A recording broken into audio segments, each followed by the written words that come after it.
Come on in, team. Come on in.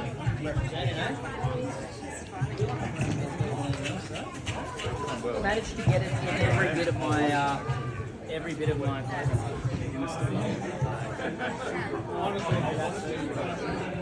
All right, crew. Welcome everyone to another instalment of the CrossFit Open. So, yep, everyone in green team especially, congratulations, everyone else. They're fighting for second, but good luck. But yeah, well done everyone jumping in. It is like, it can be an intimidating thing, even though it doesn't really matter. It is just a workout, but it can be tough. So well done on sort of taking a step, and hopefully we'll have some fun and push ourselves and get through some stuff. So just a little bit, everyone did pretty well. It's probably the best first week ever, I reckon. So, but just a reminder, if you are going to do it Monday, or you know of someone or whatever, make sure your name is down for the heat sheet on Monday. That's at the front, and the other weeks are up there as well. So if you know you're going to be coming to Friday night, just chuck them down, and the heats will be put up on the open Slack group, or hopefully your captains will pass them on. In terms of scorecards, if you are judging, or everyone is judging, but and if you haven't seen the the little timetable for what heat you're in and stuff, check it out. Fergus had a bit of problems, but I think everyone's still good. So, which only you needed, but all good. Now it says on the right hand side who will be judging you and who you'll be judging, okay? So the heats aren't like a heat, like this isn't number 4 or whatever, but just keep the same person in your line.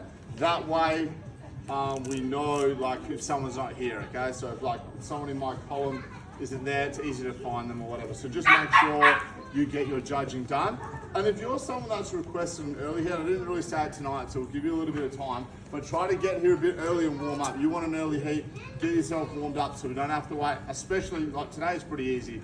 The warm up isn't too big, but if there's barbells and lots of stuff, don't ask for an early heat and then want 30 minutes warm up. Get here, warm up as that class is finishing up so we can get the night moving, get it underway. But in terms, the scorecards are all down on each of the, I suppose, lanes. So before you actually start judging, just familiarise with yourself. They're pretty simple, but just make sure you know what's going on if you've never seen them before, or even each week. Just make sure you fill out all the relative info. Hopefully all the captains have done their judging course, but if they haven't, you can put my name down, or Danny, I think, has done his. But yeah, you can put me or your captain. I'll get mine done tonight. Just make sure you fill out all the info, and we always have a few heartbreak stories every week, okay? So just make sure, ideally straight away tonight, put your score in, then it's up there, all good, so you don't forget it, okay? And then once you're done with your score, so tear off the little bottom bit where it shows you, and just here, put your completed scorecards, because I have to go through them and validate them, because a lot of the times are wrong or whatever. So yeah, just leave the big piece there and take the small piece if you need to remember. And yeah, just be aware, if you don't know this, well, hopefully you'll listen now to the standard. It's not a bad idea to take a read through the scorecard or watch the demo video beforehand, just so when you come into tonight, you're not completely blind. It's good to have those standards, but we'll ask questions. We're always pretty good. I don't think we've ever had any dramas, but obviously everyone's who's judging, we're just judging each other.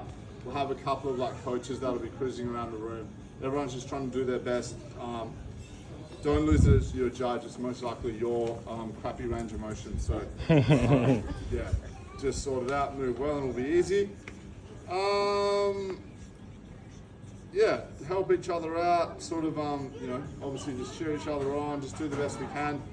Afterwards we usually go to grilled. So if you want to come along to that or whatever. But if you do have food, I know it's a bit of a weird thing, but a few times people have come in with pizzas and stuff during a heat, and it's just agonizing, especially there's got to be some people that go last, so if there's someone there just pizza and you're about to start, it's just not much fun. So if you're gonna eat, if you have to eat now, eat outside, but yeah, you can just wait till after. We've got a bit of a plunge / ice bath thing at the back, so if you want to get into that to cool down after, we can. But that's pretty much it, team, in terms of housekeeping. Hopefully that's the sort of boring stuff out of the way. We do have a little bit of a warm-up you can follow along. I think it's good to have something structured,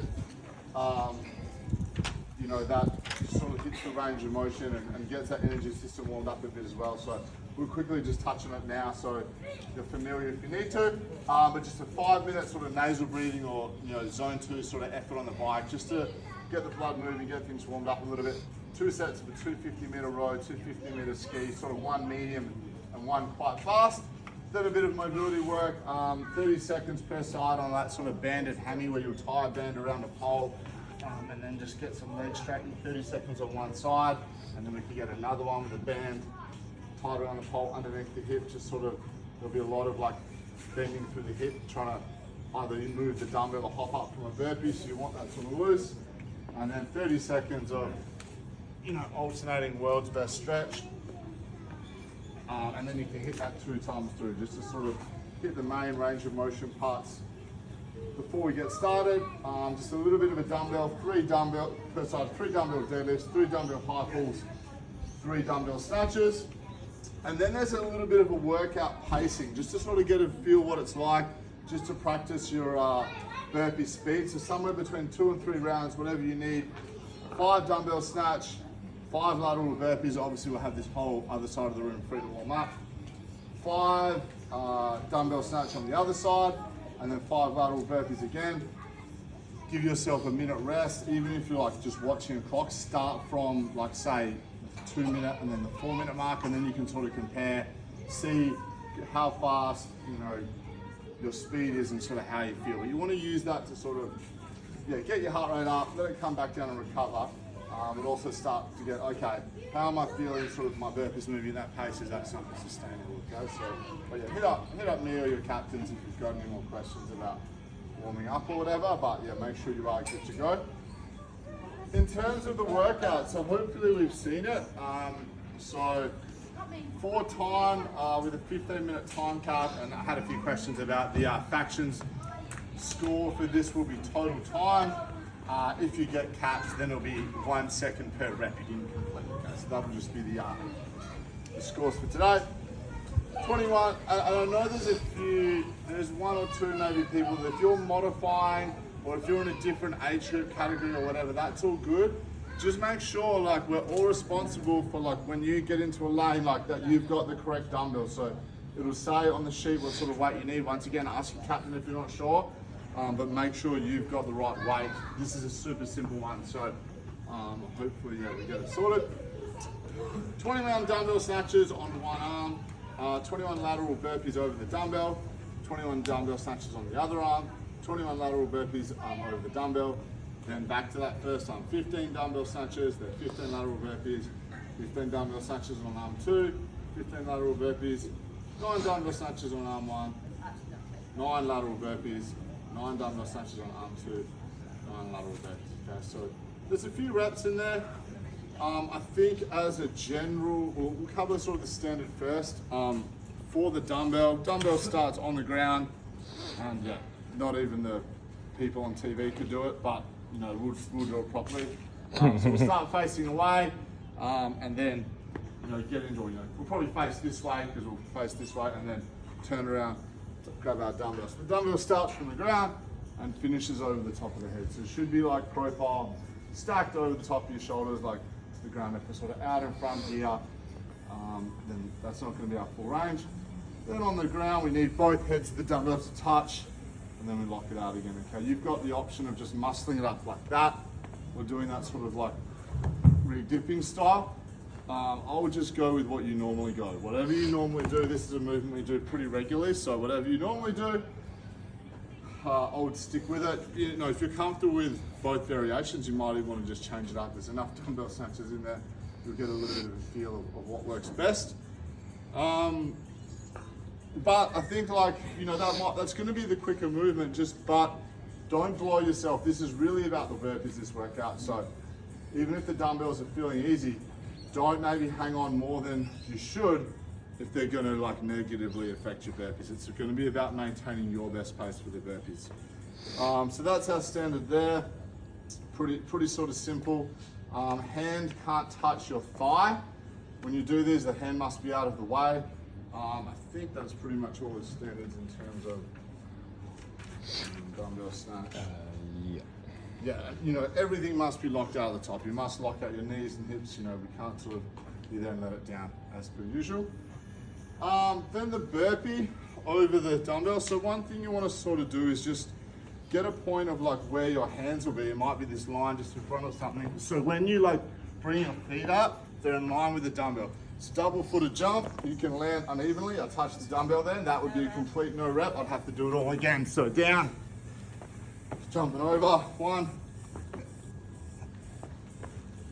2. So you've got the option with these of like stepping like I did there. So you can kick it out, step it up, hop over, or you can go down, jump up and then jump over. It's just about whatever is best for you. I think for most people, that stepping up option will be better. You can just regulate your heart rate.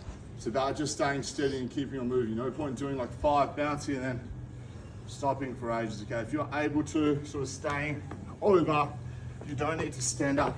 If you can stay hunched over a little bit, you know, it saves that time standing tall. Okay, we just need to get over that.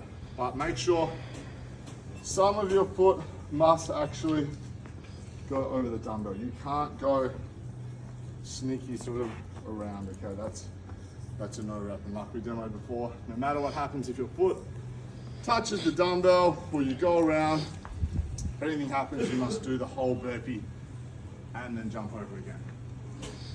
So do you have any questions on the standards for either the dumbbell snatch or the burpee? It doesn't have to be a 2-footed jump, does it? Just as long as both your feet are in the air.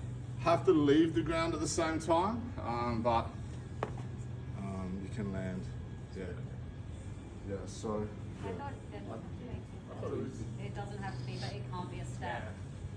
Oh, okay. Sorry, yeah, as long as if you can like lead with this one, or just make sure like, yeah, they're both in the air at the same time, but you can't like, you know, do that. So yeah, if you can just it can be a bit hard to like, you know, if you can do it, but just make sure that it's clear. Both feet on the ground. So sometimes, like, if you do want to do that, by jumping with your furthest foot first, away from the, you know, then that makes sense. Great fine. Yeah, but both feet are in the air, so it's all good. You know, both feet are in the air before the other one touches. So, yeah, it looks funny, but yeah, that's the standards they've set. So, but yeah, the big thing I think is just probably go on those 21s unless you're really, really comfortable with your burpees. Slower than you sort of need to. Just stay like super steady. And if you're feeling good, you can hold it or pick it up, but you don't want to get to the, you know, say second set of 21s and you're absolutely wrecked. It's going to be a bit bad time for that, Chris. So, got no other questions? We'll sort of give it 10 minutes or so. Let's get those heat ones warmed up. If you're in heat, I can't remember, maybe heat 4, you're judging them, so fine. Yeah, get ready to judge. But yeah, let's get ourselves